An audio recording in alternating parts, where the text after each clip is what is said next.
sejahtera bagi kita semua. Hari ini ketemu lagi dengan Miss Endang, guru PKN untuk kelas 9 SMP. Sebelum kita mulai pelajarannya, ada baiknya kita berdoa sesuai agama dan kepercayaan masing-masing. Berdoa dimulai.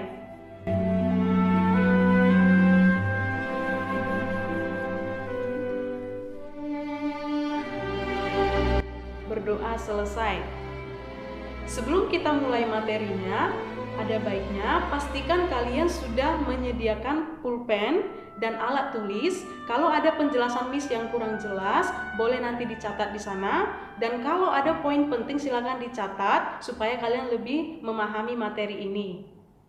Baiklah, langsung saja kita mulai materinya. Kalau minggu lalu kita membahas mengenai pemberontakan yang pernah ada terjadi di Madiun, di Jawa Barat, di Jawa Tengah, kali ini materi lanjutannya adalah mengenai pemberontakan yang terjadi di Maluku Selatan. Dan ini sangat terkenal dan sering disebut Republik Maluku Selatan. Nah, simak penjelasan Miss Endang berikut ini supaya kalian lebih paham materi ini. Yang pertama, apa itu RMS? RMS adalah singkatan dari Republik Maluku Selatan. Nah, pada saat itu daerah ini ingin memisahkan diri dari Indonesia. Yang kedua, siapa pendirinya? Pendirinya adalah seorang mantan jaksa agung yang ada di daerah tersebut. Coba perhatikan gambar ini. Ya, ini adalah gambar pendiri dari RMS ini sendiri. Namanya adalah Dr. Soumokil. Nama lengkapnya Dr. Christian Soumokil. Dia adalah seorang pendiri RMS yang menginginkan RMS ini menjadi satu negara, jadi pisah dari Indonesia. Yang ketiga, di mana? Di manakah RMS ini? RMS ini ada di daerah Kepulauan Maluku, ibu kota Ambon. Yang keempat, kapan? Ya, kapankah gerakan ini terjadi? Gerakan ini terjadi pada 25 April 1950.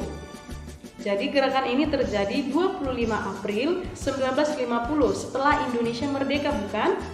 Nah, sudah 5 tahun Indonesia merdeka baru terjadi gerakan ini. Nah, keinginan Soumokil ini ternyata sangat kuat. Dia membuat satu pasukan perang untuk menyerang pemerintah Indonesia.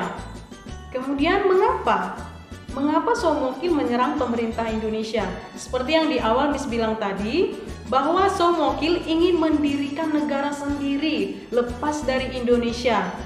Keinginannya sangat kuat sehingga pada saat itu juga sudah dibentuk yang namanya bendera RMS, bendera Republik Maluku Selatan. Coba diperhatikan gambar ini. Ini adalah gambar bendera Republik Maluku Selatan pada saat itu, karena sudah banyak juga terpengaruh masyarakat di sana ikut gerakannya Dr. Soumokil sehingga hampir saja tercipta satu negara. Dari syarat-syaratnya bendera sudah ada, pasukannya sudah ada, pemerintahannya sudah ada, tetapi pada saat itu belum ada negara lain yang mengakui sehingga Republik Maluku Selatan ini belum bisa disebut satu negara, hanya keinginan dari Dr. Soumokil.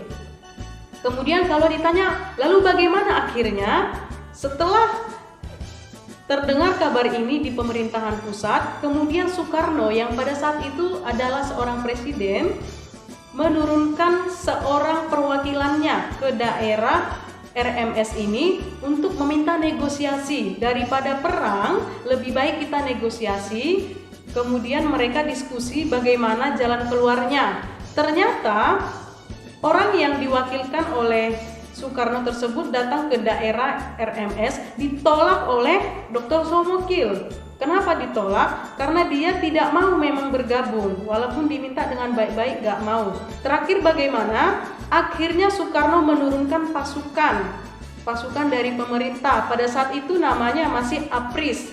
APRIS adalah singkatan dari Angkatan Perang Republik Indonesia Serikat. Hari ini kita lebih sering mendengarnya dengan nama TNI, Tentara Nasional Indonesia. Kalau dulu namanya APRIS. Nah, dengan APRIS ini ribuan pasukan diarahkan ke daerah RMS, Republik Maluku Selatan, untuk menyerang pasukan dari Dr. Soumokil. Lalu akhirnya bagaimana? Banyak korban jiwa, ada banyak TNI Indonesia yang pada saat itu namanya APRIS, banyak yang jadi korban, banyak yang meninggal. Kemudian pasukan dari Dr. Soumokil juga banyak yang meninggal, tapi hasilnya adalah kemenangan atas pemerintahan Indonesia. Lalu bagaimana dengan Dr. Soumokil? Iya, ternyata yang menjadi korban adalah hanya pasukan dari Dr. Soumokil. Karena strategi perangnya juga sangat luar biasa, Dr. Soumokil berhasil melarikan diri ke daerah pedalaman dari RMS ini. Pada saat itu, Dr. Soumokil sekitar 13 tahun bersembunyi. Namun pada akhirnya, di tahun 1963, ingat, gerakan ini terjadi pada tanggal 25 April 1950. Kemudian Dr. Soumokilnya sendiri ditangkap oleh pemerintah Indonesia melalui APRIS pada tahun 1963. Butuh waktu 13 tahun untuk memburu pendiri dari RMS ini. Pada akhirnya, setelah ditangkap oleh APRIS, Dr. Soumokil pun dijatuhi hukuman oleh hakim dengan vonis hukuman mati.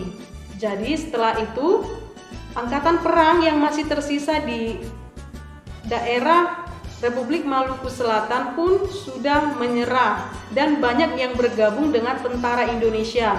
Kemudian bagaimana dengan pendukungnya? Nah, masyarakat yang ada di daerah RMS tersebut ternyata juga menggabungkan diri dengan Indonesia. Kebanyakan mereka menggabungkan diri karena tidak ada lagi pimpinannya. Nah, sejak saat itulah Dr. Soumokil dan gerakan merdeka dari Maluku Selatan yang namanya Republik Maluku Selatan tidak terjadi lagi karena mereka sudah bergabung dengan Indonesia. Lalu apa yang bisa kita pelajari dari hal tersebut? Yang pertama, kita wajib mensyukuri karena saat ini Indonesia masih tetap utuh bersatu, tidak ada yang terpisah-pisah. Itulah yang harus kita syukuri. Mensyukuri perjuangan para pahlawan-pahlawan yang berjuang untuk kita sehingga saat ini Indonesia masih ada dari wilayah Sabang sampai Merauke. Kalau dulu-dulu itu masih terpisah, saat ini sudah bersatu dan dinamai NKRI, Negara Kesatuan Republik Indonesia. Yang kedua, kita juga harus saling menjaga kerukunan, baik antar teman, antar guru, dengan lingkungan, dengan masyarakat. Karena dengan menjaga kerukunan, tidak akan ada terjadi pertikaian atau mungkin bahkan sampai perang. Nah, itulah materi mengenai Republik Maluku Selatan. Semoga materi ini bermanfaat untuk kita semua. Terima kasih sudah mendengarkan penjelasan Miss. Sekian dulu dari Miss Endang. Sampai ketemu lagi di pertemuan selanjutnya. Salam sejahtera bagi kita semua.